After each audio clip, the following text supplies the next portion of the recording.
પુણાગામ વિસ્તારમાં આવેલી રણુજાધામ સોસાયટીમાં ખાડીપુરની સહાયથી વંચિત દુકાનદારોમાં ભારે રોષ જોવા મળી રહ્યો છે।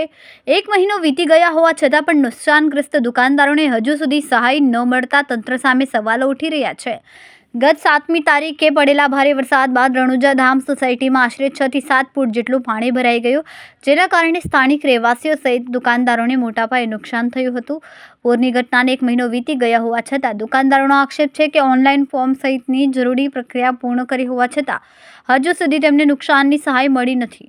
દુકાનદારોના જણાવ્યા મુજબ સુરત મહાનગરપાલિકા અને તંત્ર દ્વારા સહાય માટે ઓનલાઈન પ્રક્રિયા શરૂ કરવામાં આવી, જોકે પ્રક્રિયા પૂર્ણ કર્યા બાદ સહાયની રાહ જોવી પડી રહી છે। બીજી તરફ રણુજાધામ સોસાયટી નજીક આવેલા ખાડીના કારણે વરસાદી પાણી ભરાવાની વારંવાર સમસ્યા સર્જાય છે। ભારે વરસાદ દરમિયાન ખાડીનું પાણી સોસાયટીમાં ઘૂસી જતા સ્થાનિકો અને વેપારીને ભારે હાલાકી ભોગવવી પડે છે।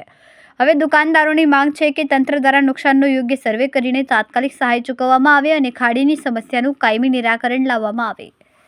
1 મહિનો વીતી ગયો પરંતુ સહાયની રાહ હજુ સુધી યથાવત છે।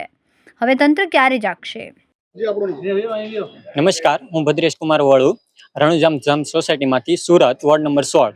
આપણે સૌ જાણીએ છીએ કે 7 જુલાઈના રોજ આપણે સુરત શહેરમાં પાણી ખાડીપુર આવ્યું હતું ને આપણે સૌ જાણીએ છીએ કે આવડું પાણી જે આવ્યું હતું એ તંત્રની બેદરકારીના કારણે આવ્યું હતું।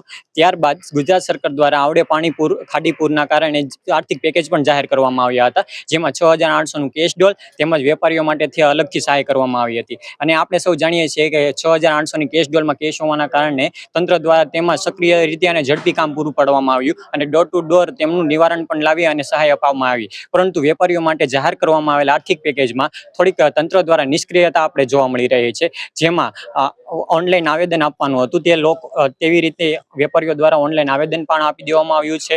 તેમજ આવડી સહાય જાહેર થઈ તેનો આશરે 1 મહિનાથી વધુ સમય થઈ ગયો છે, છતાં પણ આપણે જોઈ રહ્યા છીએ કે તંત્રની બેદરકારી અને નિષ્ક્રિયતાના કારણે હજી પણ કોઈ પણ સર્વે કરવામાં આવી રહ્યો નથી। તેમજ જે લોકોએ ઓનલાઈન આવેદન આપવા માંગે છે અને આવેદન આપે છે તેમને તકનીકી સમસ્યાઓનો સામનો કરી રહ્યા છે, જેથી ફોર્મ પણ ભરાતા નથી અને તેવી અમુક બાબતોના કારણે આપણે જોઈ રહ્યા છીએ કે કોઈ પણ ડોર ટુ ડોર સર્વે કરવા આવ્યું નથી। તો અમારી ગુજરાત સરકાર તેમજ માનનીય નાયબ મંત્રી હર્ષ સંઘવીને પણ એટલી રજૂઆત છે કે જેમ બને એમ તરત સક્રિય રીતે અને ઝડપી રીતે આ જે વેપારીઓને સહાય આપવામાં આવી છે ડોર ટુ ડોર સર્વે કરી જાય અને તેમને સહાય આપવામાં ઝડપથી સક્રિયતા દર્શાવે। Thank you.